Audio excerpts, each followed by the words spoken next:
Muito boa tarde a todos. Sou Valmonci de Souza, secretário do Sindijor, e fui incumbido pelo presidente para a coordenação do protocolo deste evento. Quero chamar, em primeiro momento, para compor a mesa, o presidente do Sindijor, o senhor Ronaldo Horato, o senhor André, presidente da FENAJORE,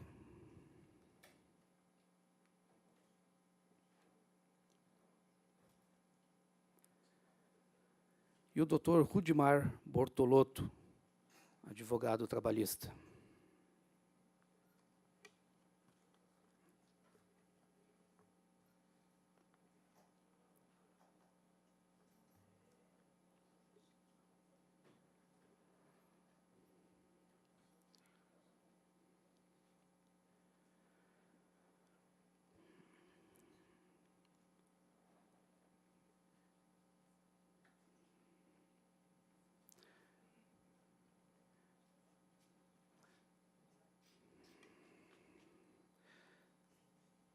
Sejam todos bem-vindos ao primeiro workshop da nova lei trabalhista, promovido pela Federação Nacional das Empresas de Jornais e Revistas, FENAJORE, e organizado pelo Sindijor de Santa Catarina, Sindicato das Empresas Proprietárias de Jornais e Revistas do Estado. Tendo o apoio da ADISC, Associação dos Diários do Interior de Santa Catarina, da Associação dos Jornais do Interior, da Associação Catarinense das Emissoras de Rádio e Televisão e do CERT, Sindicato das Emissoras de Rádio e TV de Santa Catarina, e da Assembleia Legislativa que nos concede este local. Conforme os senhores tiveram conhecimento, nosso trabalho desta tarde estará dividido em dois momentos. Primeiro, a palestra com o advogado Dr. Rudimar Bortolotto, que versará sobre a nova legislação trabalhista que entrará em vigor no próximo dia 11 de novembro.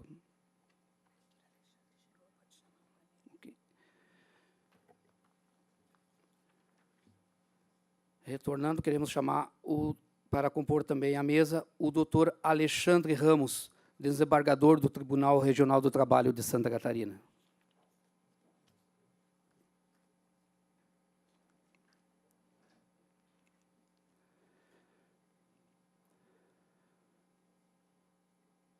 Conforme o trabalho desta tarde, então, será dividido em dois momentos. Primeiro, teremos a palestra com o advogado Dr. Rudimar Bortolotto, que versará sobre a nova legislação trabalhista, que entrará em vigor no próximo dia 11 de novembro. O tempo destinado para este momento é de 2 horas e 40 minutos, iniciando às 14h10 e com término às 17 horas, com intervalo de 10 minutos às 15h30. No segundo momento, teremos a participação do desembargador do Tribunal Regional do Trabalho, Dr. Alexandre Ramos, com início às 17 horas e término às 17h50, que tratará das demandas que a nova legislação trabalhista provocará no momento da transição sob a ótica do Poder Judiciário, conforme acordado com os palestrantes. Os questionamentos poderão também serem feitos no decorrer da palestra. Para dar boas-vindas, convidamos o presidente do Sindijor, o senhor Ronaldo Horato. Senhor presidente, a palavra é sua. Obrigado, Valmonci. Permita o senhor de falar sentado, e aqui para ser mais rapidamente possível em função do adiantado da hora, já que estávamos programados já para as 14 horas. Inicialmente, destacar o presidente André, presidente da nossa federação, nossos dois palestrantes, Rudimar e doutor Alexandre, sejam bem-vindos. Muito obrigado pela disponibilidade dos senhores participarem conosco, trazer a sua sabedoria para que a gente enriqueça a nossa sabedoria. Já foi agradecido, né, as entidades que nos apoiaram, né, para a realização deste seminário. Num momento tão importante, dizer, talvez aqui os senhores já sejam conhecedores, nós, em 2014, quando assumimos o sindicato, nós definimos a nossa gestão em 3 pilares. O primeiro pilar é aquele da própria negociação trabalhista, que é a ação intrínseca à nossa entidade. A segunda é o fortalecimento do negócio e a terceira, a situação institucional. Nós, ao longo desse tempo, nós fizemos 7 negociações temos um ainda pendente, no ano de 2017. Na área da ação institucional, o envolvimento da nossa entidade na comunidade para fortalecimento das ações no âmbito corporativo e também como cidadania, juntamente com a FENAJORE, está sendo desenvolvido um trabalho junto ao Congresso Nacional, onde a gente fica de olho, né, presidente, no que os parlamentares estão fazendo que possam melhorar ou prejudicar a vida das pessoas. E a federação, então, tem pautado a sua atuação nesse sentido. Da mesma forma, é encaminhado a todas as empresas associadas as pautas que os parlamentares, tanto no Senado como na Câmara Federal, desenvolvem para o conhecimento de todos os senhores. Os associados recebem essa informação toda segunda-feira, o que vai acontecer, que é de suma importância para nós entendermos como é que as coisas estão acontecendo no país. Dessa forma, o último pilar, que é o fortalecimento do negócio, a gente entende que o conhecimento, a informação é fundamental nesse sentido. E assim estamos trazendo esse seminário, esse workshop, melhor dizer, para trazer um pouco de informação a respeito daquilo que pode impactar nosso negócio no que se refere às relações de trabalho. Então, dessa forma, convidamos o Dr. Rudimar, o advogado lá do Oeste, assim como não tão distante, né, Dr. Alexandre, de trazer, então, hoje, essa tarde, esse assunto à tona para que o senhor também tire as suas dúvidas. Agradecer o apoio da federação, que foi uma iniciativa da federação em promover esse workshop, que deverá acontecer na sede dos 13 sindicatos, né, presidente, a nível de Brasil. Então, obrigado a todos pela presença e tenham um bom aproveitamento. Antes, então, do nosso palestrante, queremos deixar a palavra, então, ao presidente da FENAJORE.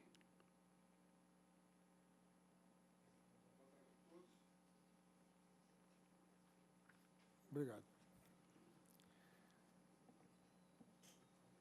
Doutor Rudimar, doutor Alexandre e meu amigo Jorato, presidente do sindicato local do Estado de Santa Catarina, pelo excelente trabalho desenvolvido à frente do sindicato e por organizar esse evento com o patrocínio da FENAJORE.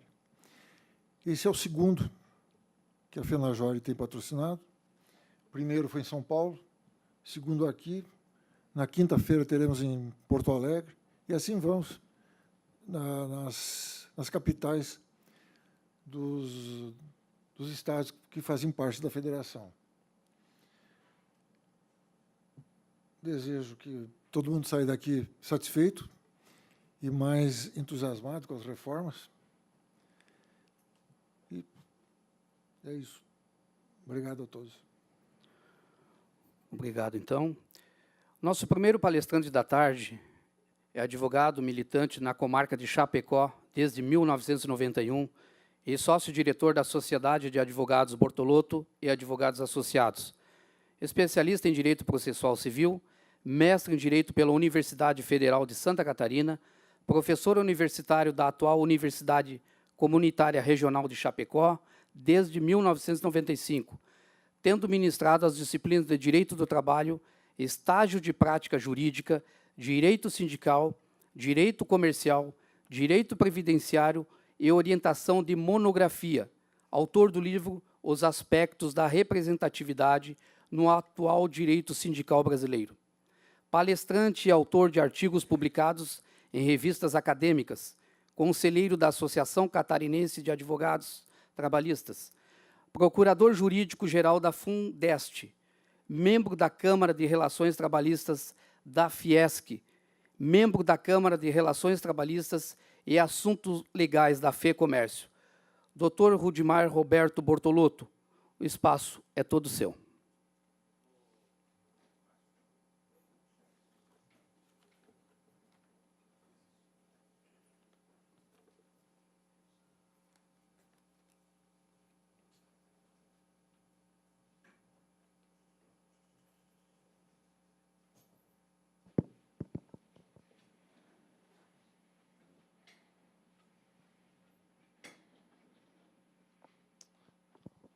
Boa tarde a todos. Eu vou precisar de uma assessoria aqui.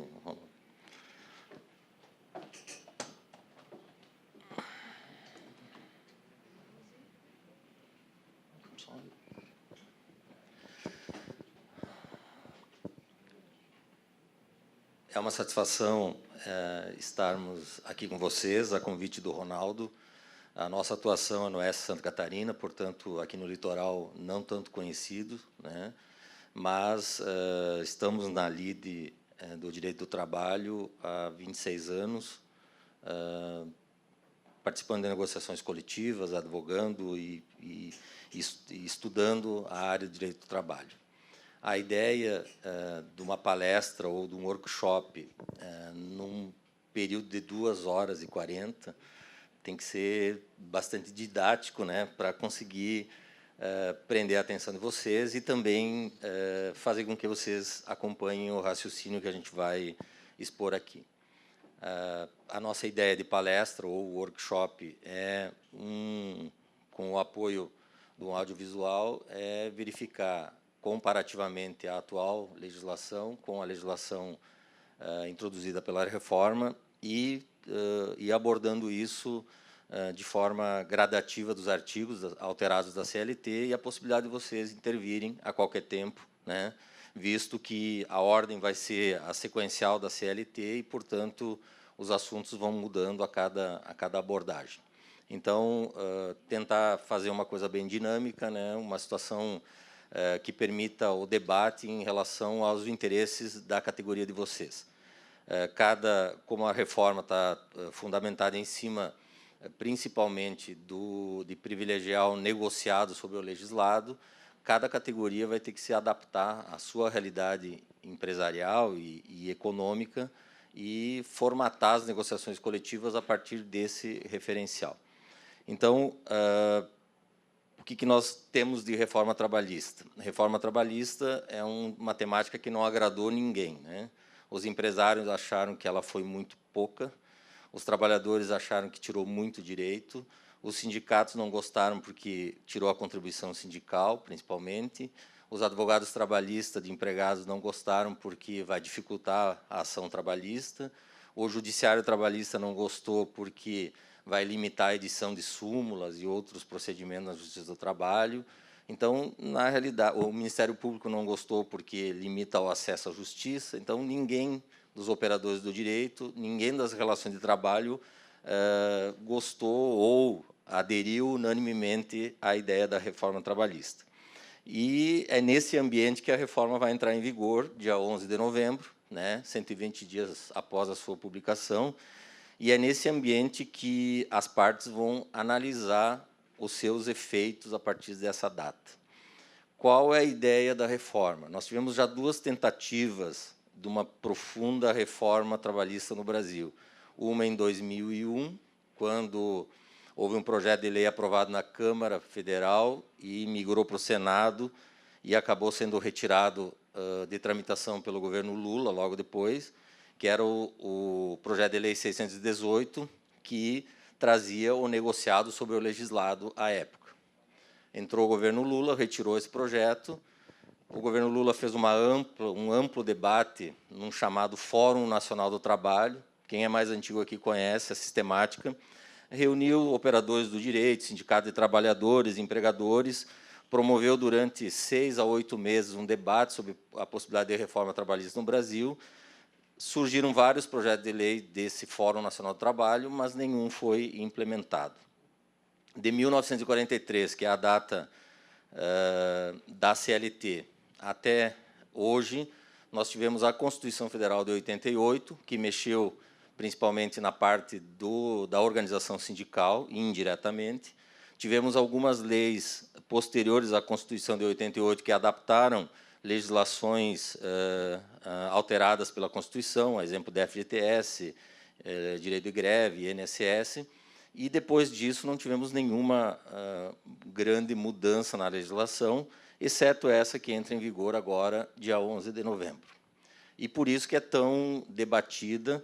Por quê? Porque se moderniza alguns conceitos, se traz a possibilidade do negociado se sobrepor ao legislado, contrariando vários princípios do direito do trabalho, a exemplo do princípio da aplicação da norma mais favorável, né, que é o princípio sempre tido presente no direito do trabalho, e essa reforma vem num ambiente onde talvez os operadores do direito e as categorias sindicais não estejam ainda preparadas a operar da forma correta esta reforma. A gente ouve falar muitas questões. Por exemplo, agora, a partir da reforma, eu posso fazer tudo. Não se abandonou os princípios do direito ao trabalho. As pessoas que vão formular as petições são as mesmas, as pessoas que vão julgar são as mesmas. Na realidade, a gente está mudando a legislação e os operadores do direito vão ter que se adaptar a essas novas concepções dessa legislação, aplicando princípios já existentes, e as representações sindicais vão ter que se adaptar também a essa nova concepção. Aquela ideia de não sento para negociar, não vou negociar, ela pode vir em benefício, mas também pode vir em prejuízo, né, da própria categoria. Nós temos três... volta um pouquinho, por favor. Como nós não temos o manejo automático, aí a gente vai ter que ir informando para vocês com o nosso auxílio do nosso secretário. Então, depois que passou no Senado Federal, nós tivemos manifestações no sentido de que alguns pontos dessa reforma iriam ser alterados por medida provisória. Acredito que o governo está mais preocupado em manter o presidente no cargo do que preocupado com a reforma trabalhista. Mas, se procurarem na imprensa, vocês vão ver que essas temáticas aqui são objeto de contestações, foram objeto de promessa no Senado Federal quanto à possibilidade de edição de medida provisória, e poderá efetivamente acontecer ainda antes da entrada em vigor da legislação ou posteriormente. Então, nós temos a questão da indenização por dano moral, trabalho de gestantes e lactantes em ambientes insalubres, cláusula de exclusividade de trabalhadores autônomos, trabalho intermitente. Depois nós vamos ver essa temática de forma individualizada. Jornada 12 por 36, salvaguarda da atuação das comissões de representantes e contribuição sindical era objeto, o governo tinha prometido editar uma medida provisória em relação à contribuição sindical, e, no final da votação do Senado, recuou, dizendo que não iria mexer na contribuição sindical. Então, é um tema que está ali pendente. Pode passar. Não, volta um pouco, por favor. Mais um pouquinho. Isso. Qual é a ideia? A reforma trabalhista entra em vigor dia 11 de novembro. Tá? Só que nós temos que ter a realidade onde ela vai estar inserida, ou seja, dentro dos contratos de trabalho já em vigor ou aqueles que forem pactuados posteriormente. Estes que forem pactuados já podem ser adaptados à nova realidade da reforma. Aqueles que estão em vigor, eles vão ter que ser observados a partir das cláusulas pré-estabelecidas, das condições já negociadas e dos instrumentos coletivos em vigor. Por quê? Porque as categorias já estão negociando ou negociaram este ano as convenções e acordos, e a vigência vai até o ano que vem, e essas cláusulas podem limitar situações que a reforma flexibiliza, mas que as cláusulas de convenção coletiva limitam. Então, nós temos situações de aplicação, a lei de aplicação imediata, não retroativa, não a contratos já encerrados, a fatos jurídicos já consolidados, aplica-se a todos os contratos em vigor e aos futuros contratos, observadas as cláusulas contratuais já pactuadas, né? Poderão ser repactuadas, sim, dentro dos princípios gerais e princípios específicos do direito ao trabalho. Eu dividi a apresentação em três partes. A primeira, a modernização, o que a temática ali estabelece, a modernização e a alteração dos direitos individuais, que, na realidade, são várias alterações promovidas nos artigos que tratam da relação empregado-empregador, desde o artigo 4º até o artigo 500 e pouco da CLT. Depois, nós temos a segunda parte, que trata das negociações coletivas, ou a alteração no direito coletivo do trabalho, que é do artigo 500 e pouco da CLT até 600 e pouco, e depois nós temos a terceira parte, que trata da alteração no processo do trabalho, né, no processo trabalhista, que é a terceira parte. Então, são divididos em 3 tópicos. A nossa ideia é realmente avaliar tópico a tópico e permitir que vocês façam questionamento, façam perguntas, e a gente vá, na medida do possível, esclarecendo ou, pelo menos, levantando a problemática que pode ser evidenciada a partir de agora. E também nós temos a presença aí do ilustre doutor Alexandre, né, que poderá também contribuir, né, na nossa parte, como um grande e experiente operador de direito, né, junto ao nosso Tribunal Regional do Trabalho. Vamos lá. Como eu falei, nós vamos tentar sermos bem didáticos, né, e porque o tempo é longo e, portanto, a gente vai analisar artigo por artigo. A primeira grande alteração refere-se a um parágrafo do artigo 2º da CLT, que trata da questão de grupo econômico, né?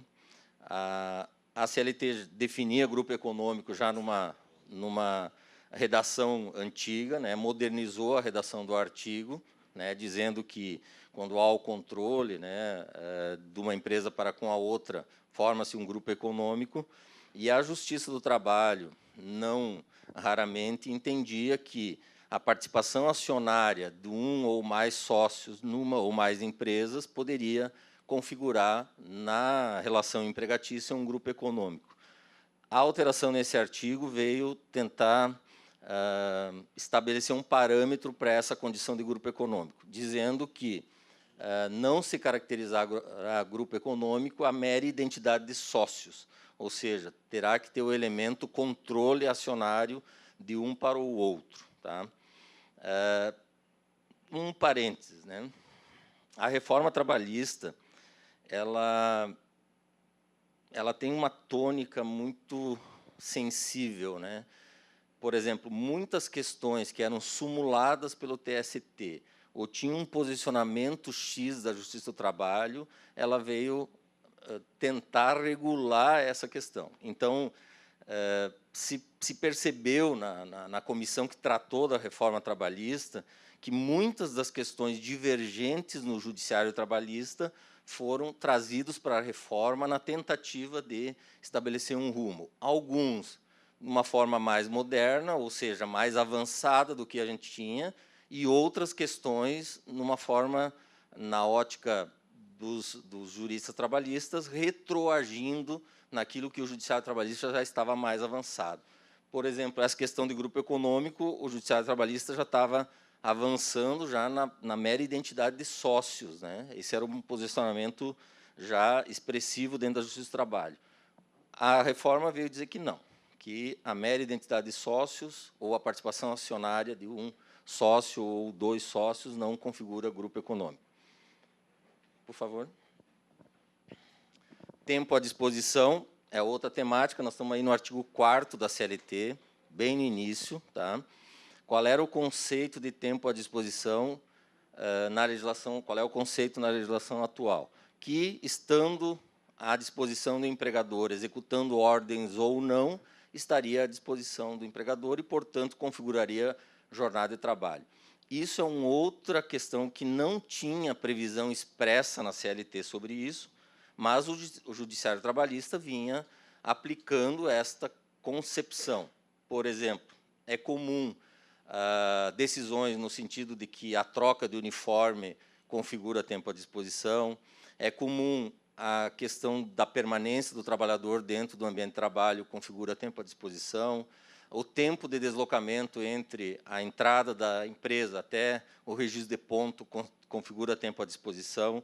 Então, novamente, o legislador veio trazer uma alteração na CLT para direcionar esse conceito de tempo à disposição.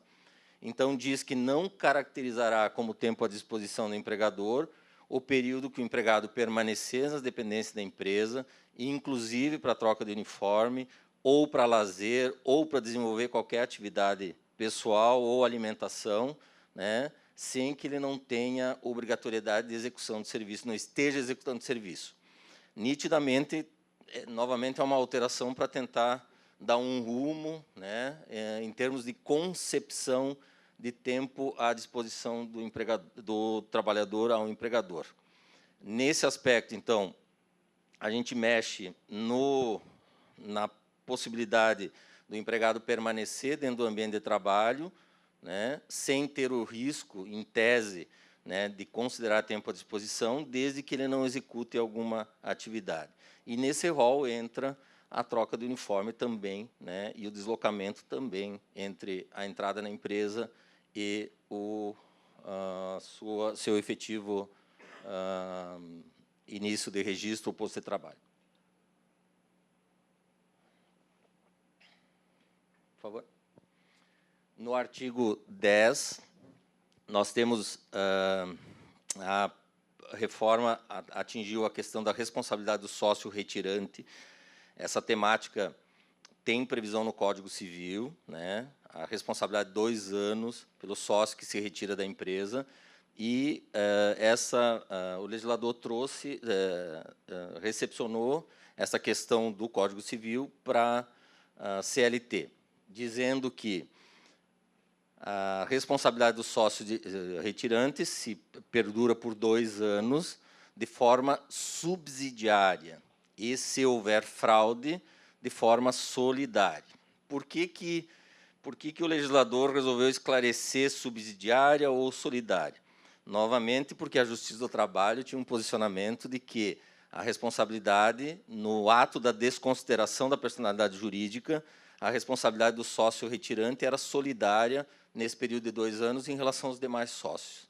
Então, não era raro, né, um advogado trabalhista, empregador como eu, receber um telefonema de um sócio que se retirou há 1 ano e meio da sociedade e teve os seus bens bloqueados, né, porque teve uma execução trabalhista, né, e ele não se conforma, né? Olha, eu saí há 1 ano e meio, já não, como eu tive meus bens bloqueados. Então, na realidade, é uma nova tentativa de regular a questão, porque ela estava sendo analisada sob a ótica do Código Civil, e a Justiça do Trabalho interpretava ela sob aquela ótica lá, e aqui ela veio retroagir, na realidade, porque a Justiça do Trabalho já estava mais avançada, ela estava no campo da solidariedade, e aqui o legislador trouxe, pegou ela pelo campo da subsidiariedade. Então, antes, a pessoa jurídica, depois, o sócio que ainda permanece e, posteriormente, se desconsiderada a personalidade jurídica, o sócio retirante. Então, retroagiu um pouco em relação àquilo que já se tinha, né, de interpretação nessa questão na execução trabalhista. E, na hipótese de fraude, aí manteve a solidariedade, que é o principal. Por favor. O artigo 10 também traz a questão da prescrição de prestações sucessivas. Na realidade, aqui incorporou uma súmula do TST e trouxe exatamente o posicionamento do TST na súmula 294. Tá? Então, aqui ele incorporou essa súmula simplesmente.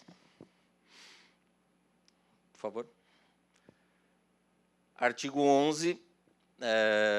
Nós tínhamos uma posição corrente da Justiça do Trabalho de que, no direito do trabalho, no processo do trabalho, não teria incidência da prescrição intercorrente, né?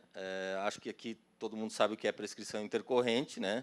É a possibilidade de prescrição das parcelas quando o processo ele entra em inatividade, né? Ou seja, na execução ele não é movimentado, né? Então, nós não tínhamos regulação na CLT, o TST entendia que não se aplicava no processo do trabalho a prescrição intercorrente, e a reforma trabalhista veio trazer esta previsão agora, né, de que a prescrição intercorrente ocorre no prazo de 2 anos, contado da data em que o exequente não se manifesta no processo.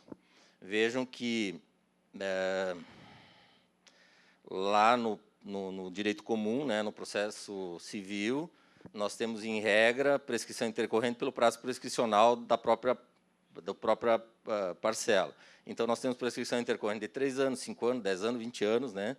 E aqui o legislador puxou ela bem rasa, né, em 2 anos. Né? Levou em conta aquele prazo prescricional após o encerramento do contrato. Como eu falei, aqui é um exemplo típico de que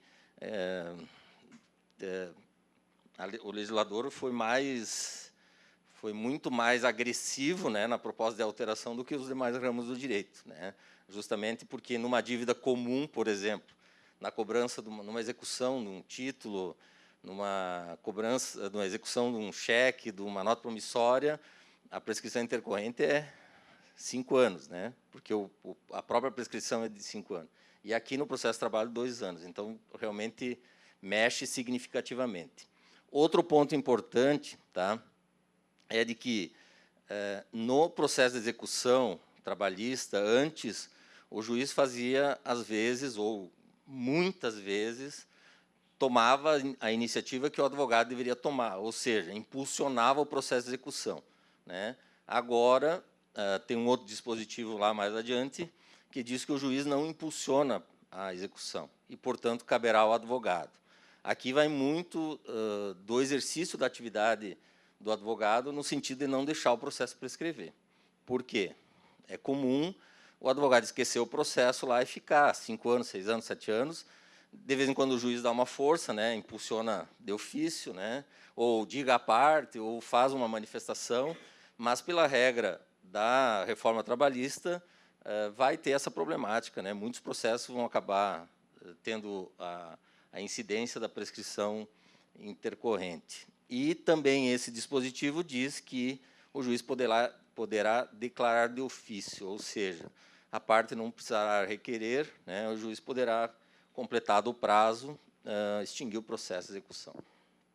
Essa é uma alteração que mexe significativamente na percepção dos operadores do processo do trabalho, principalmente os advogados, né, porque, realmente, 2 anos passam muito rápido. Né? A gente vê, nas execuções na justiça comum, os processos se perderem lá por 2, 3 anos. Imagine, 2 anos é muito, muito, muito rápido. Por favor. Multas administrativas.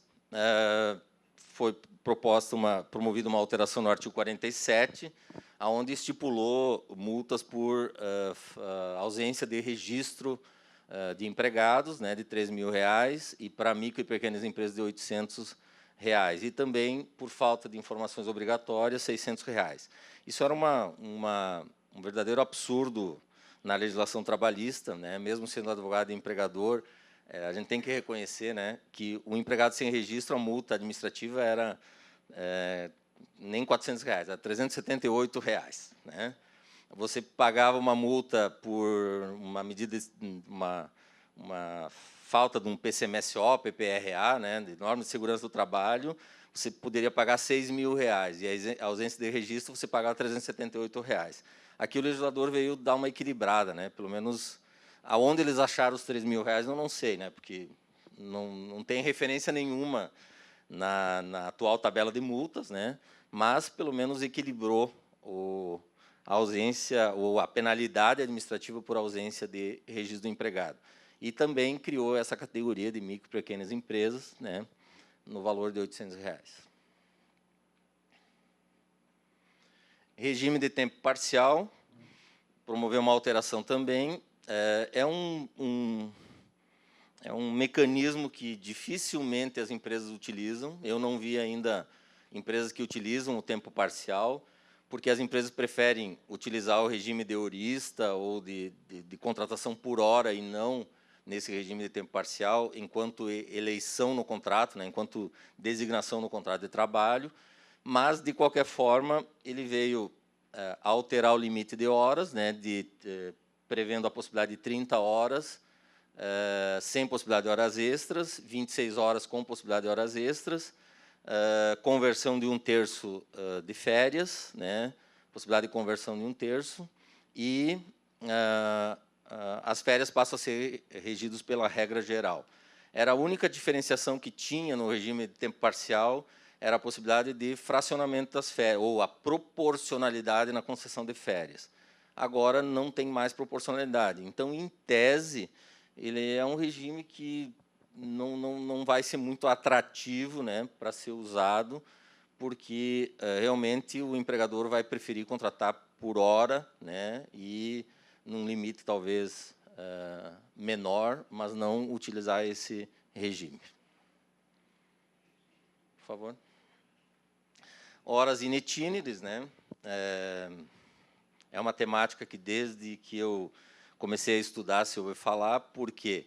Porque nós tínhamos primeiro a hora in itinere através de uma súmula do TST, depois nós tivemos essa hora in itinere acrescentada no artigo 58 da CLT, e agora retirada do artigo 58 da CLT. Né? A partir da reforma trabalhista, não será mais considerado a hora in itinere, ou seja, o tempo de deslocamento de casa para o trabalho, do trabalho para casa, né, fornecido ou não transporte pelo empregador. Era uma problemática muito grande, né, em empresas grandes, era um pedido constante nas ações trabalhistas. O porquê de retirar isso, realmente é só, eu acho que é a problemática das ações trabalhistas mesmo, né, porque não tem base, digamos assim, fundamento, visto que ela foi incorporada, não muito tempo atrás, na própria CLT. De qualquer forma, quem defende esse artigo diz que fará com que o empregador tenha mais liberdade no fornecimento da vantagem adicional, um benefício adicional ao empregado, que é o transporte. Tipo, o empregador tinha medo de fornecer o transporte, justamente pela caracterização do in itinere. Então, incentivaria agora o empregador a dar o benefício sem correr o risco de ser considerado como jornada de trabalho. Lá em Chapecó, que é a região onde a gente atua, tinha alguns frigoríficos condenados a 5 horas in itineres por dia, ou seja, 2 horas e meia de deslocamento para a empresa e 2 horas e meia de retorno. Por quê? Na época auge de falta de mão de obra, lá, tanto na BRF como na Aurora, vinha pessoas do Rio Grande do Sul, Paraná, trabalhar, e aí esse deslocamento aí agregava 4 a 5 horas por dia. Isso é uma perda significativa, né, para o trabalhador, mas, por outro lado, possibilita o empregador a trabalhar mais com os mecanismos de fornecimento de transporte. Sempre tem a pergunta agregada, né? E o acidente de trajeto, né? Vai continuar? Vai continuar, né? Porque é uma disposição lá na lei previdenciária e, portanto, se ocorrer no trajeto de casa para o trabalho, de trabalho para casa, vai ser assim considerado.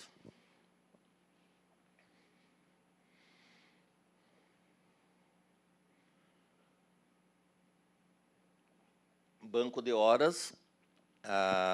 Primeiro que a CLT não trazia a expressão banco de horas. O banco de horas era uma expressão doutrinária e jurisprudencial.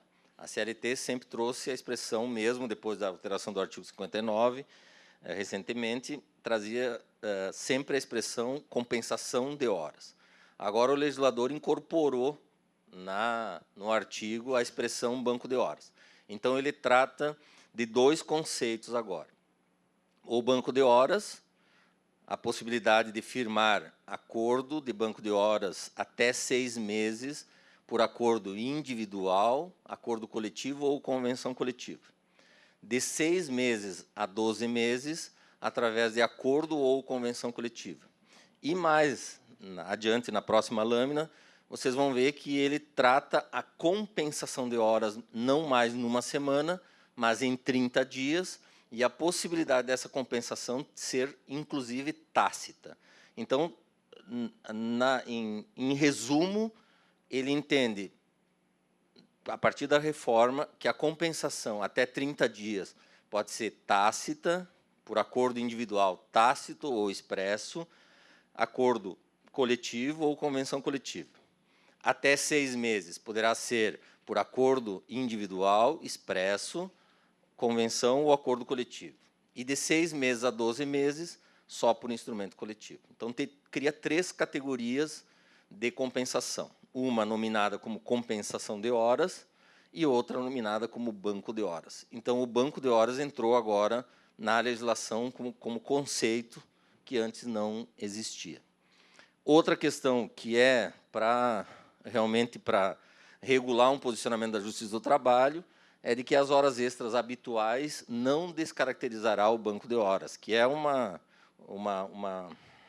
posicionamento reiterado da Justiça do Trabalho, no sentido de que a realização de horas extras habituais descaracterizaria o sistema compensatório e o banco de horas. O legislador deixou claro que isso não descaracteriza.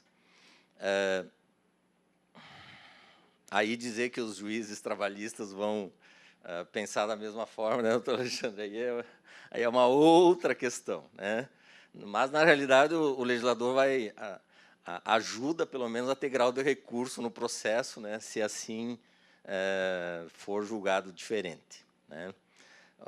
Ontem, nós estávamos numa reunião lá na universidade, né, lá em Chapecó, ontem de manhã, e aí estavam mudando um regramento interno da universidade, né? E daí eu disse assim, não adianta nós mudarmos o regramento se não mudarmos a cabeça das pessoas, né? Porque eu disse, nós estamos transformando essa norma aqui num leopardo, né? Ágil, né? Mas quem vai operar é um elefante, né? Então, nós não temos consonância entre o que nós estamos alterando e o que vai vir o pensamento. Então, essa parte de seus operadores do direito vão assimilar essas questões e vão aplicar elas da forma que está previsto, nós temos uma diferença aí de concepção. Na próxima vai aparecer a questão da compensação, como eu falei para vocês. Então, até 30 dias, a reforma trabalhista prevê a possibilidade de compensação tácita, né? O que é uma compensação tácita? É o simples ato de compensar, né, sem a necessidade, em tese, de um acordo escrito. Claro que não se recomenda esse tipo de procedimento, né, se recomenda sempre ter o acordo de compensação, mas é uma forma de privilegiar aquela compensação que a Justiça do Trabalho já interpretava como possível, que era aquela compensação semanal, principalmente, né, agora estendeu-se a 30 dias. E, novamente, né, a prestação de horas habituais não descaracterizará o acordo de compensação. Evidente que, sempre, quando a gente fala em compensação, a gente tem os limites legais de jornada de trabalho, né, ou previsto no artigo 58 da CLT ou previsto em instrumento coletivo. Dependendo das categorias, vai ter que ser observado as cláusulas, né, negociadas naquela categoria.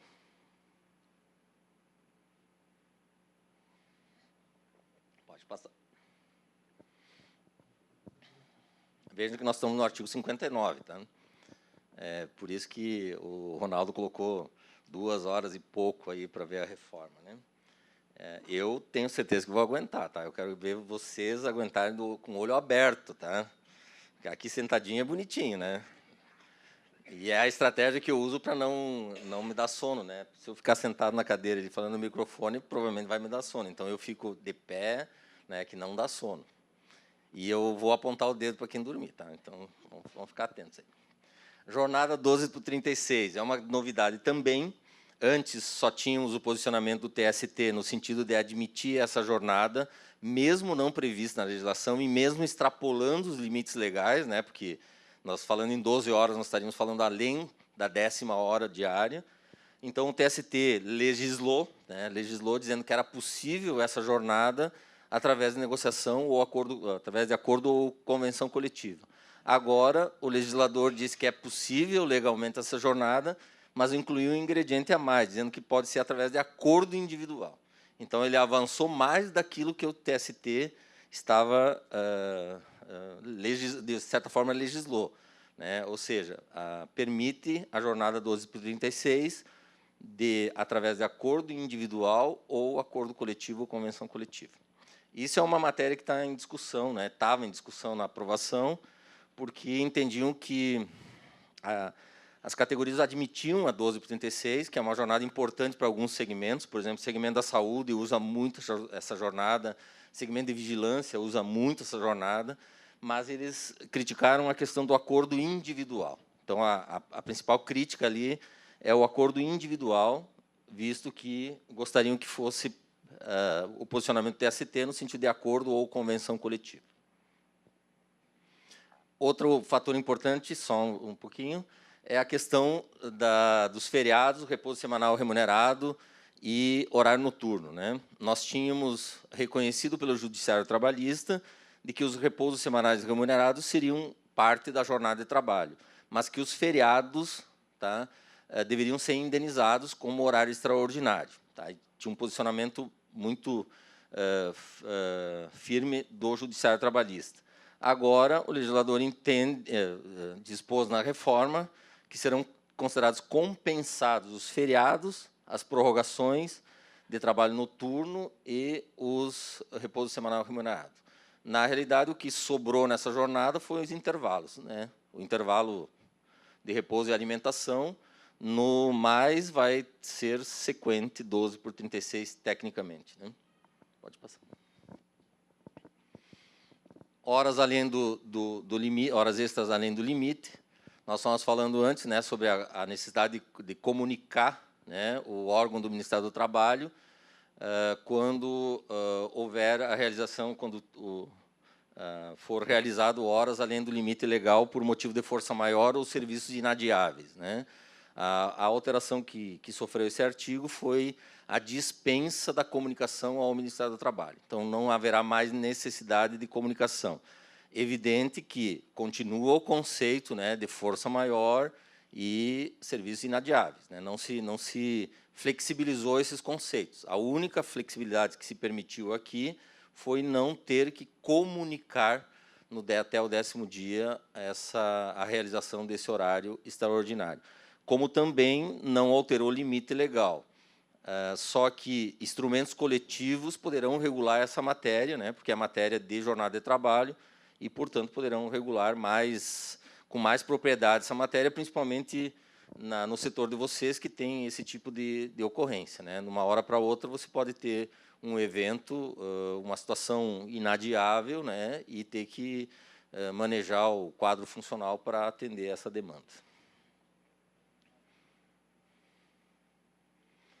O artigo 62 da CLT, mais o 75A até o 75E, regulou o chamado teletrabalho ou home office, né? Nós temos na linguagem moderna, né, o home office, só que como a CLT não iria incorporar uma expressão em inglês, né, então o legislador entendeu pertinente a expressão teletrabalho. Não existe essa previsão na CLT, né, não tem essa previsão. Nós tínhamos uma previsão lá num artigo da possibilidade de trabalho em domicílio, mas trabalho em domicílio com um conceito diferente do teletrabalho, e aqui o legislador veio regular essa questão.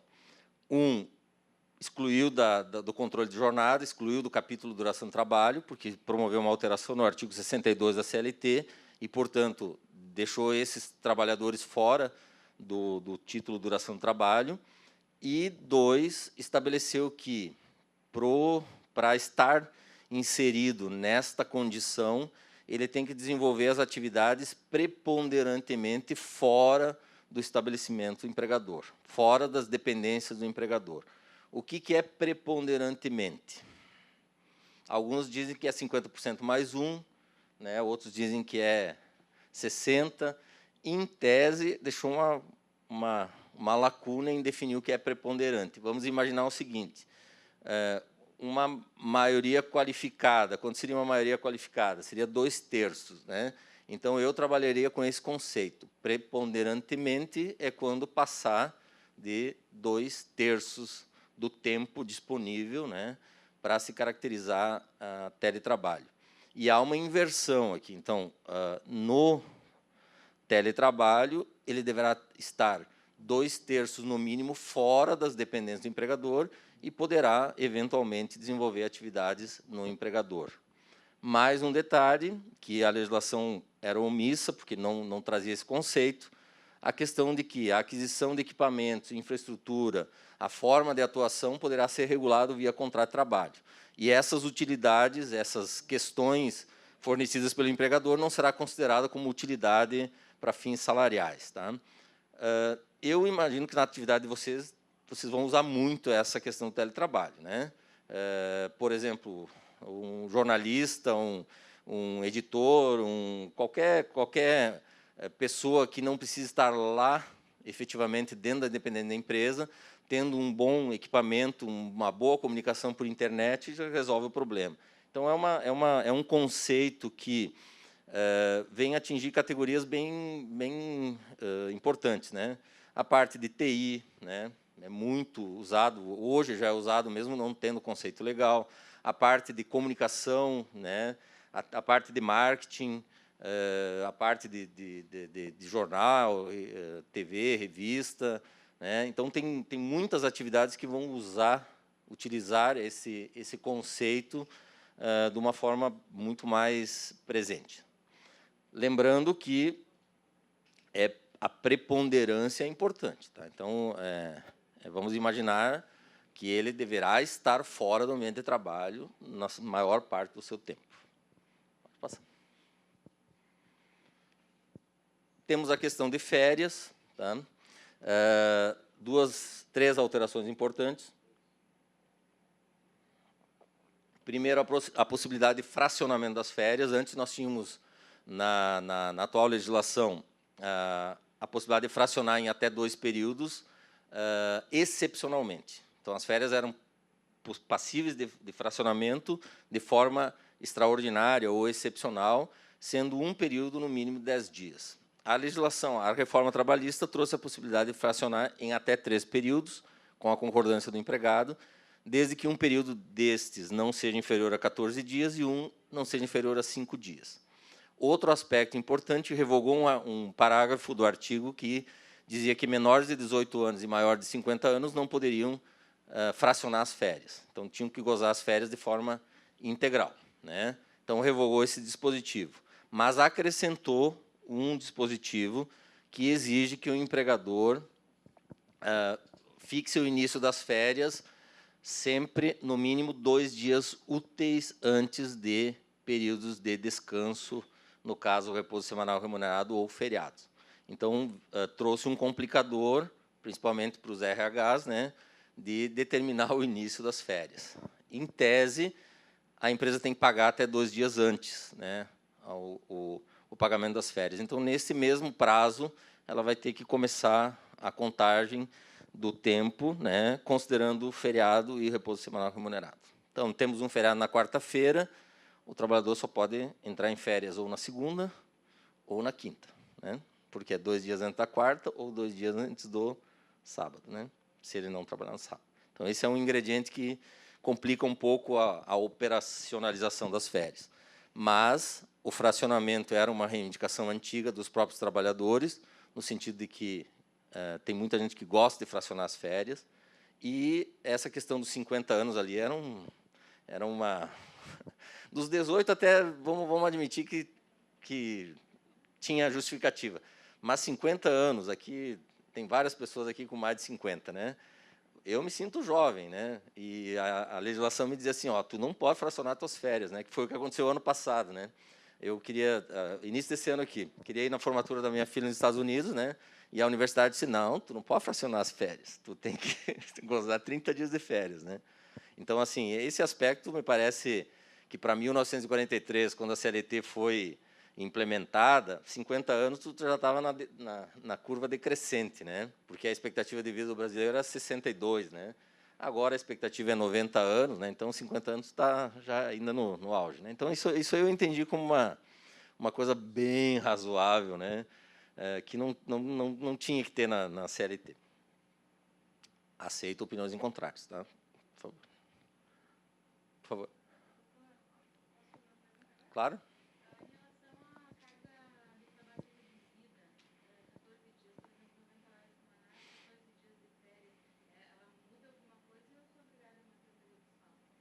É 14 dias corridos, independente da quantidade independente da carga horária que ele desenvolver, né?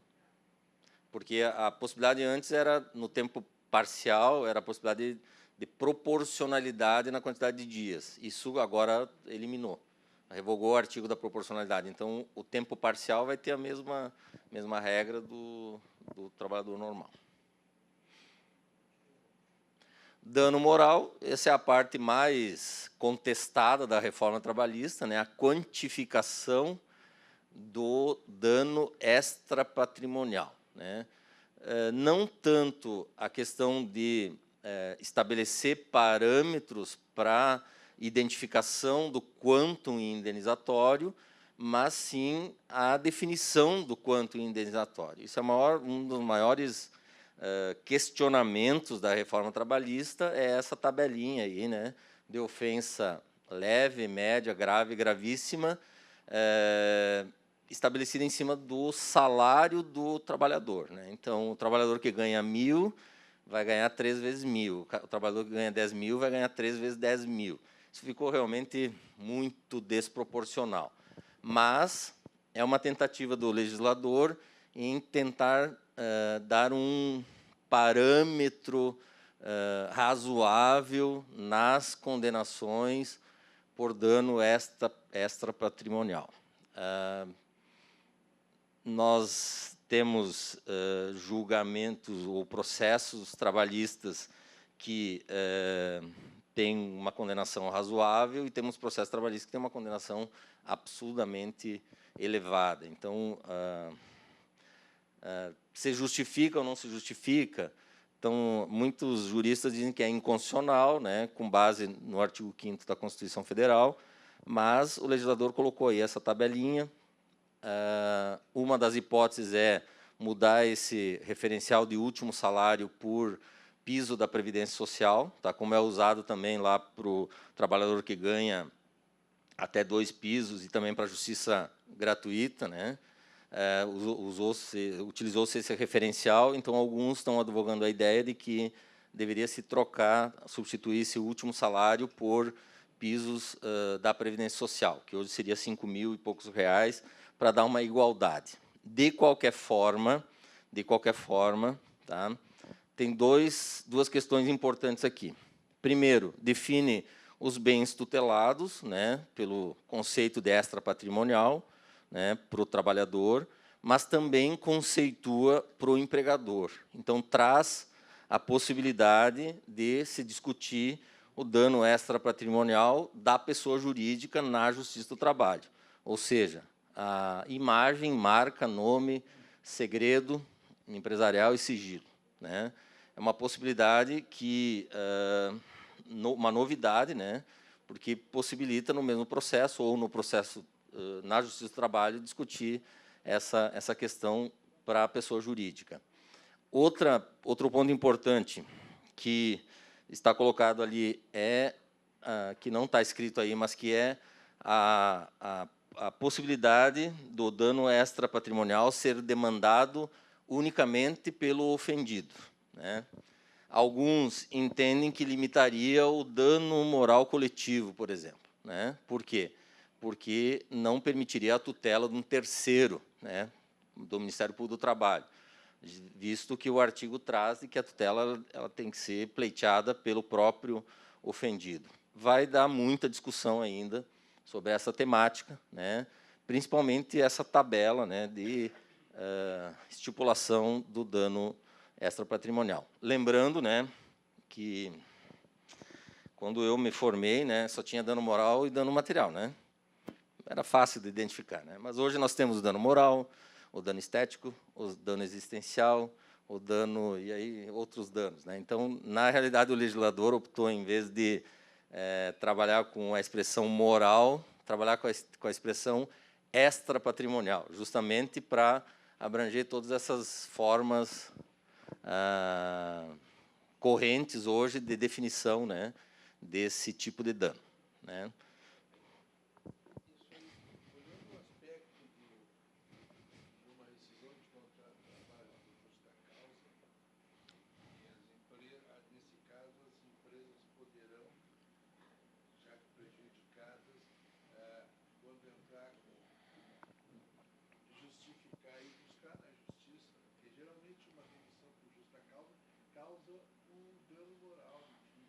se estiver qualificado, o dano moral, material está lá na concepção própria do dano material, mas o dano moral, o extrapatrimonial, estaria, digamos assim, conceituado hoje a possibilidade por uma pessoa jurídica, né?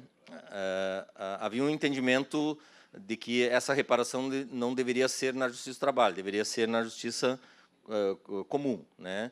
Me parece que com essa alteração, reconhecendo o dano extrapatrimonial da pessoa jurídica, legitima, na própria ação trabalhista, você discutir o dano à pessoa jurídica.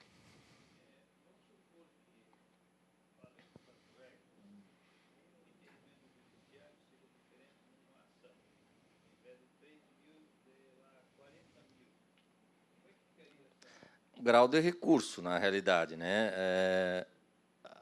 Teria o grau de recurso ordinário, o recurso de revista, né? Mas é evidente que poderá ser entendido como inconstitucional, né? Porque, na verdade, o dispositivo ele está sendo questionado por essa inconstitucionalidade. Então, nós temos, assim, a sua aplicabilidade é um outro fator, que o doutor Alexandre poderá, na palestra dele, dizer assim, como que o juiz trabalhista vai, talvez, interpretar esse artigo. Porque uma coisa é nós termos a previsão legal, outra questão é como o operador vai aplicar esse dispositivo. Há uma corrente muito grande de inconstitucionalidade desses artigos. Tá? Então, ainda não entrou nenhuma ação de inconstitucionalidade, a única ação que eu tenho conhecimento de inconstitucionalidade é do Ministério Público do Trabalho, que está questionando justiça gratuita, honorários periciais e honorários de sucumbência, né? É uma ação que está tramitando já de inconstitucionalidade, e outras eu não tenho conhecimento, doutor, é só essa, né? Então, assim, mas há uma tendência, eu acho, grande desta matéria aqui ser questionada por ação direta de inconstitucionalidade. Além de outras, né, que, na realidade, nós estamos só enfatizando algumas, mas tem outras temáticas que estão em objeto de análise, né, por ter essa característica de inconstitucionalidade. Efetivamente, só para voltar um pouquinho ao tema, que essa tabela ali está fora de... a gente pode pensar assim, não, mas isso está bom. Não está bom, né? Nós estamos quantificando a ofensa pelo salário do trabalhador. Não dá para... Essa nem o empregador tem como engolir essa, né? Na realidade, tem que criar um parâmetro diferente se for mantido, né? Se for declarado constitucional. Intervalo de 15 minutos para a mulher, né? Isso foi revogado, o artigo 384 da CLT. Esse artigo estava adormecido pela Constituição de 88, o Supremo ressuscitou ele, né, dizendo que ele era constitucional, e agora o legislador retira ele da CLT, dizendo que não tem mais esse intervalo de 15 minutos para a mulher para prorrogar a jornada, entre a jornada normal e a prorrogada. Parou? Tá faltando um ladinho. Ele revogou. Ele revogou total. Eu acho que tu tem que dar 2 para vir a...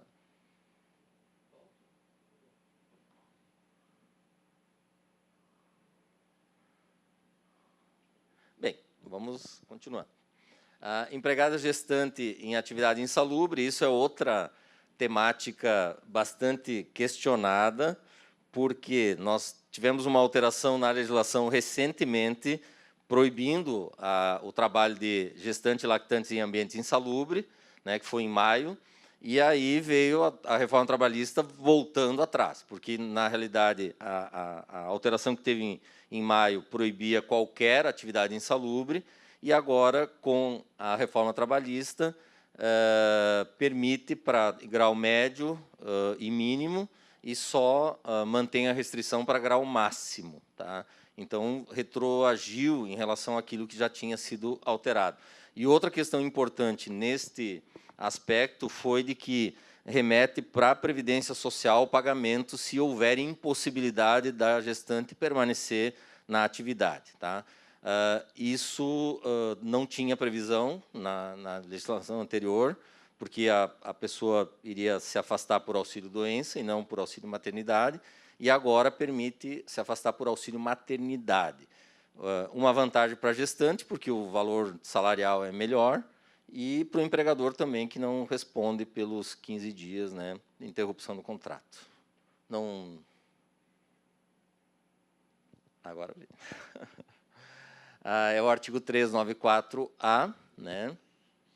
Então, isso aqui também é uma matéria muito questionada, né? Principalmente pelo fato de ter tido uma alteração recente e agora a reforma trabalhista retroage, né? Ela retrai essa alteração. Pode passar. Tu vai ter que passar 2 toques aqui para vir o outro quadro aí. Isso, obrigado. Contratação de autônomo, né? O legislador trouxe para a reforma uma coisa que não precisaria, mas reforçando a ideia em razão principalmente do posicionamento do judiciário trabalhista, né? Entendendo que a exclusividade e a continuidade gera vínculo empregatício, né? É um fator agregador do vínculo empregatício. O artigo 442-B diz que a contratação de autônomo cumprida todas as formalidades legais, com ou sem exclusividade, de forma contínua ou não, afastará a qualidade de empregado. Está dizendo que esses 2 fatores não são suficientes, né, ou não são determinantes para definir o vínculo empregatício. Aqui nós entramos numa seara de princípios, né, trabalhistas, e até que ponto isso vai vir, digamos assim, a ajudar. Eu tenho medo que esse artigo incentive muito a contratação de autônomo de forma irregular e não se crie realmente o ambiente jurídico que se pretende com esse dispositivo. E se caia na vala comum, como aconteceu, por exemplo, com o dispositivo que tratava de cooperativas, né? Não adianta, se é fraude, não tem requisito A ou B, né? Se você contratou de forma irregular, não é um requisito ou outro que vai determinar o vínculo empregatício, simplesmente é a relação jurídica. Então, aqui muita gente vai entrar nesse tipo de contratação fraudulenta e vai acabar tendo problema e vai dizer que o juiz trabalhista não está aplicando corretamente a legislação, que, na realidade, não é o caso, porque toda fraude tem que ser coibida. De qualquer forma, nós temos um fator importante aí, essa terminologia de cumprida todas as formalidades legais. E isso é uma coisa importante o empregador cumprir. Por exemplo, eu contrato lá alguém para se fazer o serviço elétrico lá na minha empresa, né? Vocês observam se ele tem alvará de autônomo, se ele recolhe INSS, se ele tem habilitação para o exercício da atividade. Então, me parece que essas cumpridas as formalidades legais não é simplesmente o contrato de prestação de serviço. Me parece que é um engenheiro, ele ter um alvará, ele ter recolhimento de INSS, ele ter registro no CREA. Então, a ideia aqui de formalidade legal é que realmente ele esteja devidamente adequado como autônomo, que é uma situação que nós não...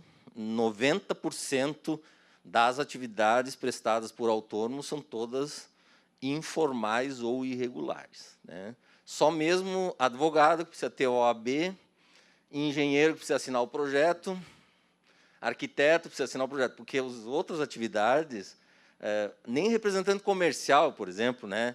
Nem representante comercial exigem o registro no CORE, né? Então, imagina outras atividades de prestação de serviço. Mas é um assunto bastante debatido também, mas me parece que não é isso que vai determinar, né, a configuração do vínculo empregatício ou não. São outros fatores de ordem de relações, né, do empregador e a pessoa que ele contrata. Pode passar. Aqui nós criamos, o legislador criou a figura do hipersuficiente, né? Nós tínhamos o hipossuficiente, temos, né? O hipossuficiente, que é o que o direito do trabalho visa tutelar, né?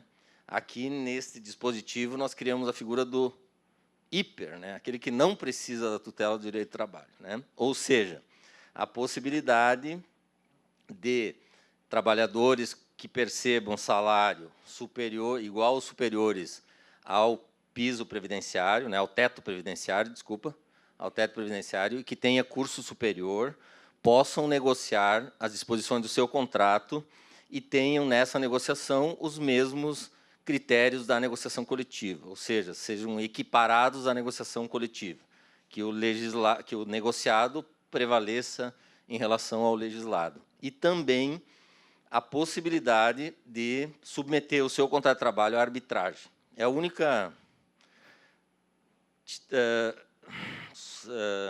além daquilo previsto na Lei de Plano de Cargos e Salários, né, na Lei 10.101, aqui é a única possibilidade que a legislação admite agora a arbitragem.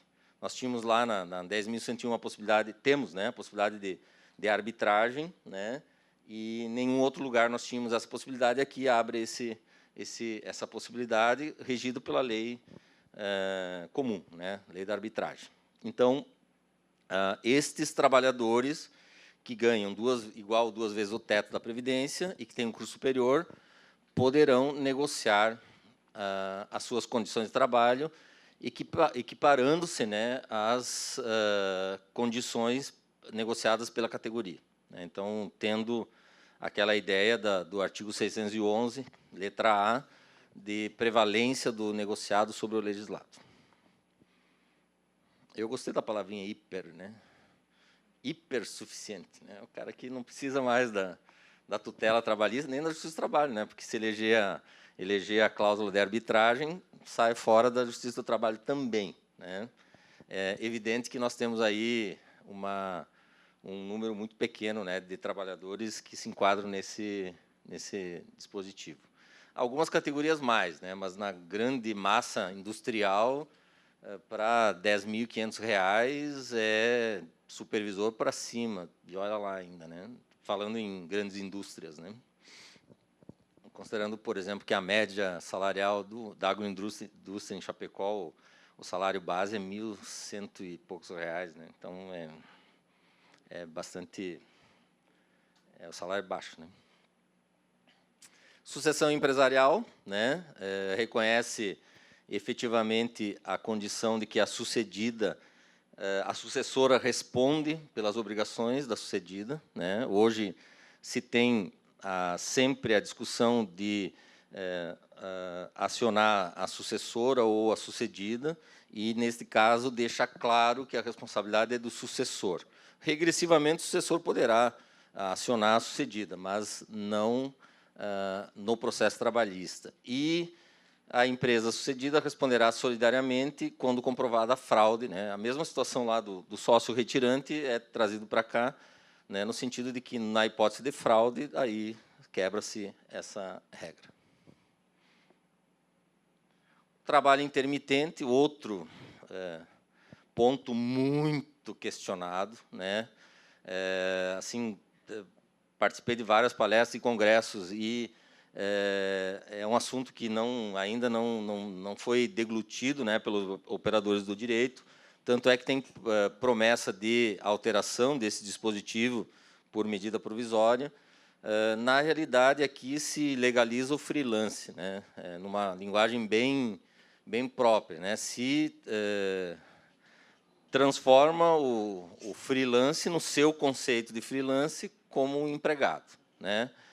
Me parece que a similaridade aqui é mais com o avulso, né? Porque convoca para o trabalho, vai trabalhar, paga os encargos, os reflexos trabalhistas, salário, 13º, férias, e só fica com os encargos para o final do mês.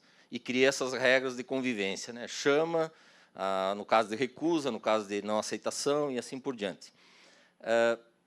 Na atividade de vocês, isso pode ser usado muito amplamente, né? Porque vocês têm essa sazonalidade em muitos casos, né?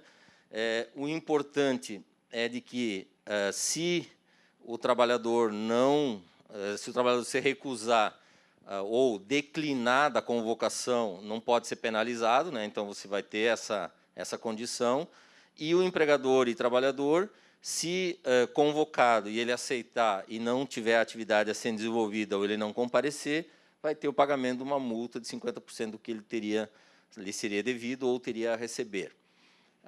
A cada 12 meses ele teria direito a férias, só que é o gozo de férias, né? Não o recebimento, porque o recebimento ele vai receber durante a sua prestação de serviço.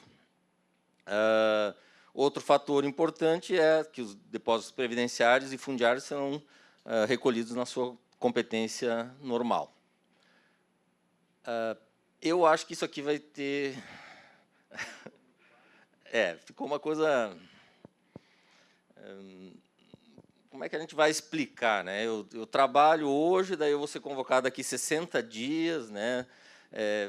Sabe, criou uma situação, realmente legalizou o freelance, né?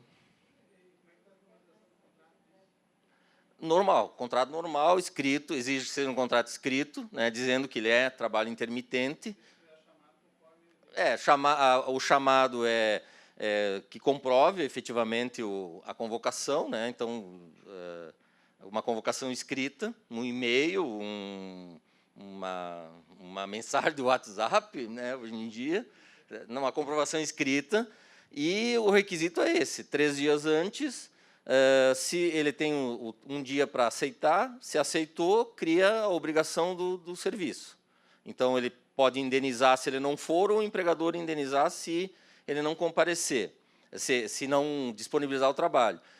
No final do período recolhe, que é o princípio do avulso, né? Terminou o trabalho, o sindicato paga a hora, paga o 13º, paga as férias proporcionais, o repouso semanal remunerado, e daí, no final do mês, recolhe os encargos previdenciários e fundiários. Essa é a operacionalização, definida ali no 452A. Indeterminado, normal. No momento da rescisão, aviso prévio, normal, né? Vai pagar o aviso prévio pela média da remuneração percebida, né? Porque, na realidade, a contratação é por hora, né? Tu vai contratar por hora, vai respeitar o limite de jornada, se é 8 horas diárias, é 8 horas diárias. Assim, se criou você criou um monstrinho ali no meio do contrato de trabalho, né? Eu vejo assim que tem um fantasminha ali no meio, né? E que nós vamos ter que ir adequando ele conforme o andar da carruagem, né? Eu não entendi onde o legislador... Eu acho que o legislador quis atingir bares, restaurantes, eventos, né? Que tem uma característica muito própria para esse tipo de atividade, né? Restaurante, principalmente, né?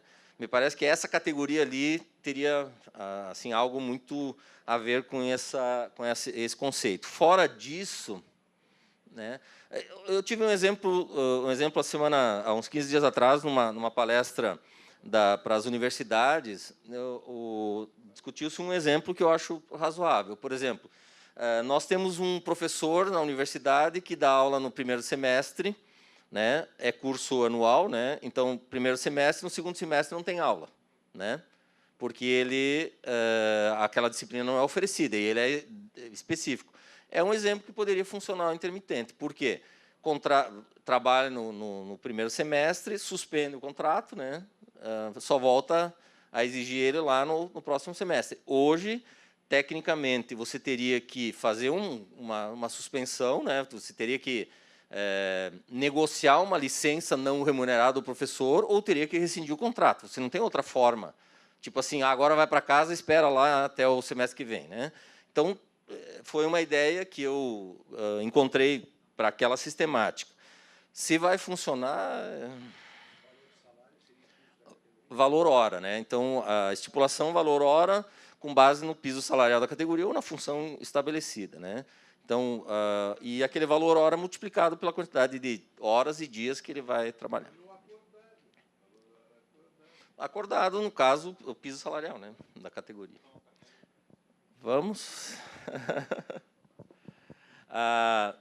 Só terminando essa temática. Isso assim, como vai se operacionalizar isso e em que atividade é melhor utilizar essa sistemática, ainda fica uma incógnita, né? Mas me parece que bares, restaurantes e similares é a atividade que mais se caracteriza para essa condição do intermitente. Estou considerando as empresas de organização de eventos também, né? Ok? Vamos fazer um breakzinho.